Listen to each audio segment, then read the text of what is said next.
Hi friends, వచ్చేసిన. ఎట్లాగో ఊర్లో ఉన్నా కాబట్టి కొంచెం పేపర్ల వర్క్ ఉంటే చేసేసుకున్నా. సరే శివాలయంకి పోదామంటే ఇంకా స్టార్ట్ అయిపోయినాం. మంచిగా కూల్గా ఉండే వెదర్, ఆ టైంలో స్టార్ట్ అయినాం. పొలాల మధ్యలోకించి పోయకుండా అక్కడ అనిపిస్తుంది కదా, అదే శివాలయం. అట్లా వాటర్ ఉష్క మధ్యలో మంచిగా శివాలయం ఉంటుంది. అంటే అక్కడ వెలిసిందనమాట. శివుడు మాత్రం చాలా బాగుండు. ఇంకా లొకేషన్ చూస్తే అటు వాటరు ఉష్క హైలైట్ ఉండే. ఇప్పుడంటే ఇట్లా వాటర్ తక్కువనే కానీ వర్షం పడితే మాత్రం మొత్తం అసలు నిండిపోతుంది అనమాట. అసలు ఆ లొకేషన్ అదంతా కనిపించదు. అక్కడ దేవుడు గోపురం దాకా వచ్చేసే వాటరు. ఇంకా కిందికి పోదామంటే అక్కడ చేప కనిపించింది మాకు, పాపం వలలో చిక్కింది. మా చెల్లెలు ఊక్కుంటారు, మంచి కాలు పెట్టి కూర్చున్నారు వాటర్లో.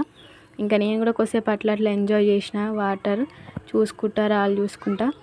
లొకేషన్ మాత్రం హైలైట్ ఉంటుంది. సమ్మర్ కాబట్టి ఇట్లా ఉంది, కానీ లేకుంటే సూపర్ ఉంటుంది. ఈవినింగ్ అట్లా ఇక థమ్స్ అప్ తాగేసి కొంచెం పోరలతో ఎంజాయ్ చేసిన.